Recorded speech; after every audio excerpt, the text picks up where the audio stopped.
E o Bom Dia Produtor continua falando sobre pecuária bovina. Além da lentidão normal de início de semana, também existe a lentidão que acomete os frigoríficos no finalzinho de mês, onde as pessoas estão mais descapitalizadas, o consumo está menor, mas também existe uma situação que está enfrentando o pecuarista nesse momento.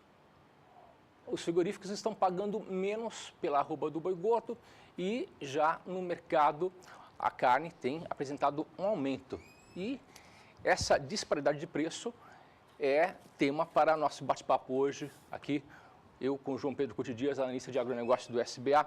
Ô João Pedro, existe aí relatos de frigoríficos ofertando preços abaixo da referência para adquirir e vendendo acima dos 30%. Com isso aumenta uma margem de lucro.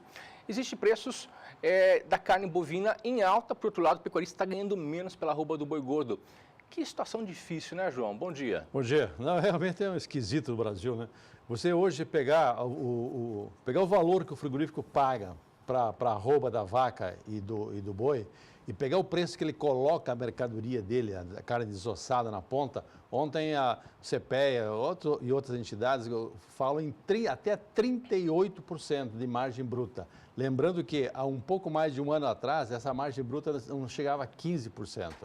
Ou seja, houve, em detrimento do pecuarista, que recebe cada vez menos pelo seu animal, o preço da carne não cai ao consumidor. Se caísse ao consumidor, pelo menos tinha uma válvula de escape, tudo bem, vai voltar ao consumo, etc. Mas não está acontecendo isso. E o pior disso aí, Antônio, é que nós estamos vivendo uma situação extremamente complicada nesse momento. E por quê? Porque a grande rede de frigoríficos JBS, criada no governo Lula-petismo, com recurso do BNDES, recurso nosso, meu, seu, de todos nós brasileiros. O que acontece? Eles têm, no centro-oeste do Brasil, que é o maior polo de criação de carne de bovina de corte do Brasil, você tem 34% da mão do JBS em Goiás, 50% em Mato Grosso e 42% em Mato Grosso do Sul. O que está acontecendo? O JBS deu ordem aos seus compradores para que comprassem só a prazo, com 30 dias. Olha, o senhor e a senhora deve saber de vários casos de pecuaristas iguais, ou mesmo você se sentir no couro, quando um frigorífico pede ou recuperação judicial, ou concordata nos tempos passados, ou falência. Aqui no estado nós temos independência, até hoje tem muita gente com promissórios na mão, sem saber o que fazer com o dinheiro que vendeu gado para ele. Então, o pecuarista fica numa retração, ele vai evitar de vender. O que ele faz? Aí ele vai procurar outros frigoríficos. Há uma demanda muito grande em cima dos pequenos e médios. O que os caras fizeram?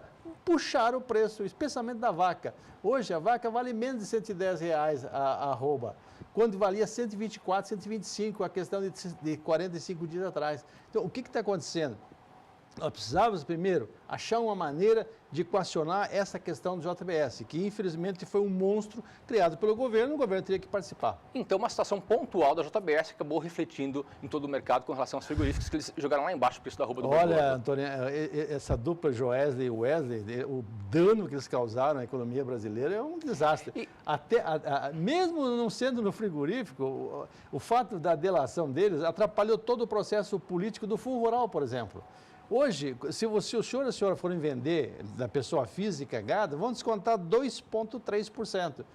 Já havia um certo acordo entre o governo e os parlamentares para baixar para 1,5% isso aí. Só que com esse negócio desse quadro político, não há reunião, não se acerta e o cara fica pagando 2,3%, graças ao nosso amigo Joesley. Ô João, não dá para saber ainda como vai ficar o mercado, né? Os frigoríficos estão pagando lotes a prazos e os pecuaristas estão sem confiança nos negócios. Está existindo uma instabilidade. Tem pecuarista deixando o gado a pasto, já que as condições climáticas são as melhores, a pastagem está boa, então ele está deixando o animal a pasto. Mas não se sabe o que vai acontecer dessa briga, né? O Antônio, ele não vai deixar indefinidamente a pasto. Sim. Primeiro porque daqui para frente a tendência é diminuir as chuvas e a própria temperatura noturna mais baixa, tudo isso acaba o pasto crescendo menos. E ele precisa de recurso, ele tem que pagar peão, Lógico. tem que pagar funcionário, tem que pagar... Tem que gerar dinheiro. Tem que girar. Então, e a economia depende disso também. Você pegar hoje no Brasil, são centenas de municípios que dependem da pecuária.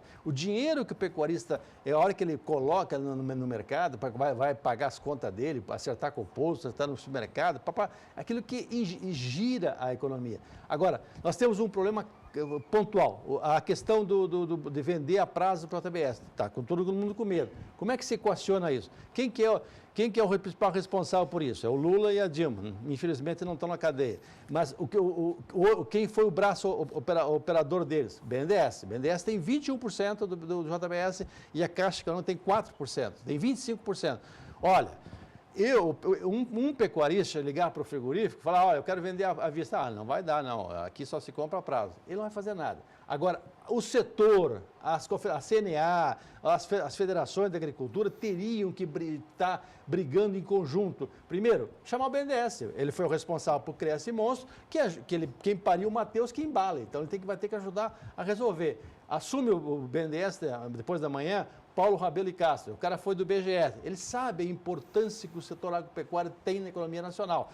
Então, chama ele urgente e ele chama o diretor do grupo, deve ter diretor em Nova York, em sei lá onde, nos Estados Unidos, e alguém deles que responde pelo grupo aqui no Brasil, reúne pecuaristas, BNDES e frigorífico.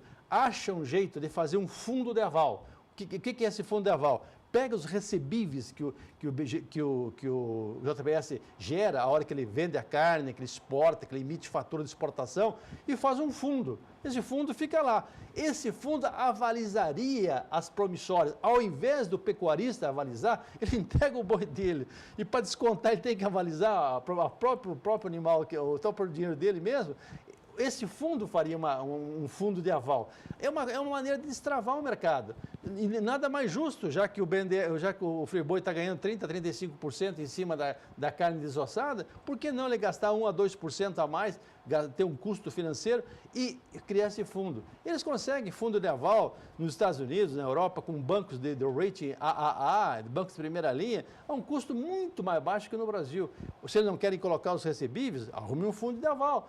Aí os bancos, especialmente os bancos oficiais, descontariam as duplicatas, não em cima do aval do pecuarista, mas em cima do aval do fundo de garantia. Era uma maneira de destravar o mercado. A hora que destrava o mercado, você aumenta a demanda por animais e o mercado tende a chegar num preço mais justo. O que não é justo é acontecer o que está acontecendo agora. O cara ficar num brete, sem saber aonde fazer e precisando fazer dinheiro, tendo que pedir, por favor, para colocar numa escala e vender a um preço irrisório, um preço que não cobre os custos de produção. Mais uma vez, o pecuarista paga o pato de algo que não tem nada a ver, porque é uma crise política é o mal do Brasil. Que acabou resultando para a pecuária. Exatamente. Os malandros ganham dinheiro e a gente trabalha que paga.